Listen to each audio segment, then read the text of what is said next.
I-32 female was engaged to marry Travis, 33 male. But a couple of weeks before the wedding was supposed to take place, he said he didn't want to get married. I asked him if he was cheating, and he said no.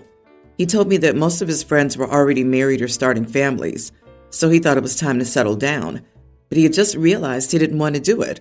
The wedding was canceled, and that was the end of our relationship. It's been about a year since that happened. Things haven't been exactly great, but I've managed. Well, some days ago, I received an invitation to the wedding of my cousin, Taylor, 26 female. Imagine my surprise when I read it and saw that my ex-fiance was the groom. I'd only seen them barely interact during family meetings. I hadn't noticed any clue pointing to anything happening between them all this time. Here's some info about my cousin. She's what some people would call a free spirit. She doesn't have a conventional job. She works as an artist. She dyes her hair in unusual colors, sometimes blue, sometimes green, for example, and dresses extravagantly. Once she wore a white robe. Another time she wore a black leather jacket and spiked boots. She says she doesn't like following society's rules and that she only follows her own code. Immediately, I called my parents. I asked them if they knew anything about Taylor's relationship with Travis. To summarize, yes, they did. They hadn't intended to tell me because they figured out there'd be no positive outcome to it. But they also made it clear that they expected me to come to the wedding anyway to show support to my family. At this point, I lost it and shouted that they were delusional if they believed I would go to the wedding of my cheating liar ex and his manic pixie dream girl. They said that I couldn't keep holding on to my hatred and resentment forever and that I needed to let go, but I hung up. Since then, my extended family's been blowing up my phone, saying that I'm a bad person if I don't attend. Right now, I feel confused, betrayed, and disappointed. I'm no longer sure if I'm being irrational, so I think it might be best to ask for an outside point of view. Am I the idiot? Not the idiot. Your family is whack. Sending you an invite is a slap in the face. They should have told you that your ex-fiance was involved with your cousin, especially when they got engaged. And they're out of line expecting you to show up and smile because of family. Family goes both ways. Your family too, and they should have told you what was happening. I would make it clear that you're not holding on to anger and resentment. You've moved on, and you wouldn't have wanted to be married to a guy who would do that anyway. You won't be attending the wedding, and it's inappropriate for anyone to ask you to do so. I'm curious about the family's desired endgame and not telling the OP about this relationship.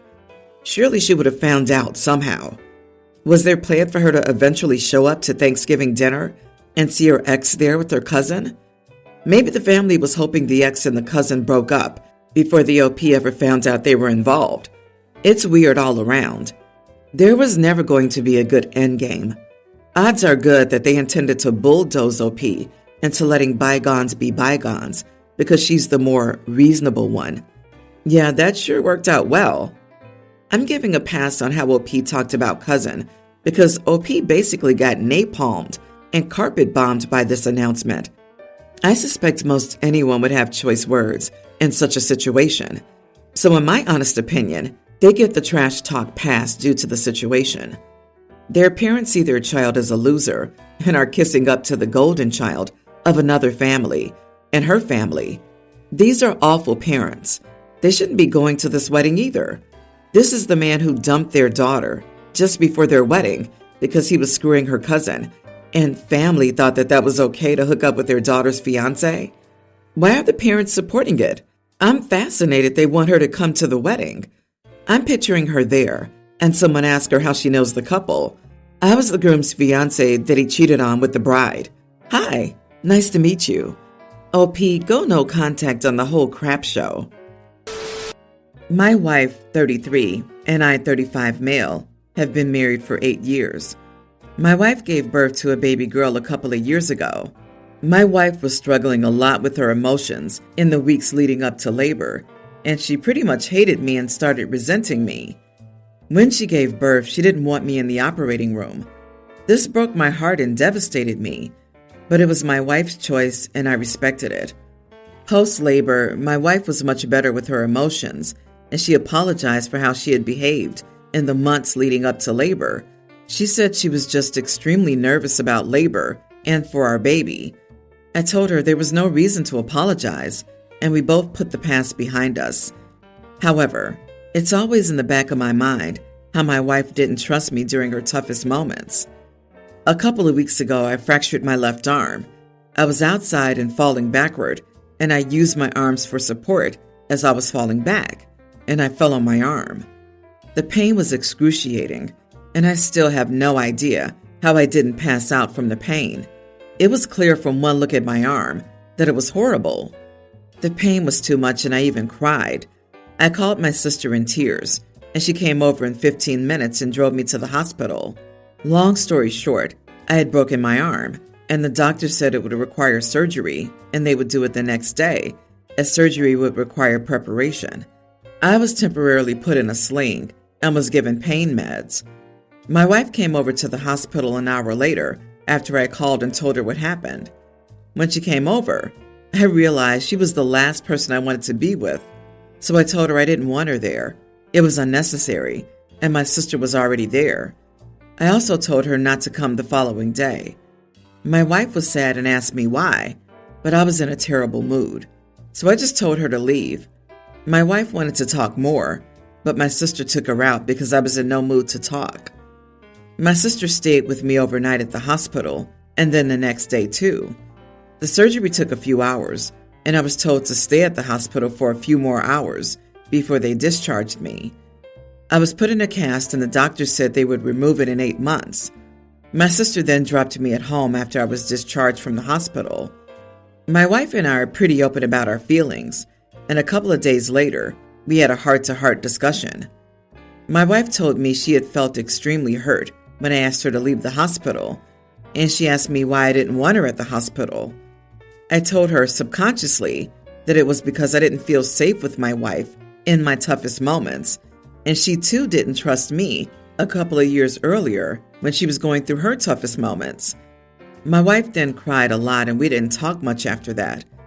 The next day, we decided to start looking for a couples therapist to help us work through these issues. Am I the idiot? Look, you resent your wife and never properly forgave her for the decision to leave you out of the operating room. You claim to have moved on, but you just let that resentment fester. Couples therapy is your best bet here. This isn't hopeless if you're both willing to work on communication. Everyone's the idiot here, but it is fixable. Pregnancy hormones can cause resentment towards loved ones. I think the wife is in no way everyone's the idiot for not wanting her husband to be present in labor. She can't help her feelings and hormones. She didn't ask him to magically get over it, though. She apologized, and he practically told her he was magically over it when he wasn't. She thought they were fine. He's contradicting himself. You cannot say you put the past behind you and in the same sentence say it's always been in your mind. That's not putting the past behind you. His feelings are very valid. Pretending they weren't was not. OP, you are the idiot for that reason. Nothing says love like holding a grudge for 2 years. My 59 female, son 23, has a baby with his ex-girlfriend. The child is a toddler. Essentially, she baby-trapped him, and it was a very toxic relationship. There was a massive issue with the paternity of my grandson. Still, I'm very proud of how he dealt with the situation. He never stopped loving and caring for the child, usually on his own, even when he wasn't sure if the baby was his. Now my son's dating a much nicer girl, Grace, 19. She's the best friend of my youngest son, 20. Grace loves children. She adores my grandson and often calls him her baby. My grandson likes her too, and she's adorable. I've known Grace for a long time, and I think she's perfect. The issue is that my son has started giving her many childcare responsibilities. My grandson's biological mother is hardly involved, and my son is usually co-parenting with their parents instead of her, so we have our grandson most of the time. Once Grace spent the night in the hospital with my grandson while my son was studying for an exam. Her life slowly started to revolve around my grandson and his naps, his feeding schedule, etc. Every free moment she has from college and work is spent with my grandson. I don't want to interfere, but I'm going to be realistic. They've only been together for a year, and what if they don't work out? Then my grandson will be attached to someone he won't see anymore. Additionally, she's very young and needs to live her life instead of being a mom so young. Last week, my grandson was sick, and my son returned from work to check on him. Grace was cuddling with him at this point, as she had been with him all day. My son tried to take him, but he wanted to stay with Grace, so she said she'd stay up with him and call out of work the next day. This is also not the first time she's missed work or school to care for my grandson. Grace took him upstairs, and my husband commented that my son didn't need to try so hard with his ex anymore to get her to parent when Grace was right here being his mother. So my son then said that Grace was a godsend because without her, he'd get no sleep. I took him aside and I told him that I thought he was taking advantage of her and her time.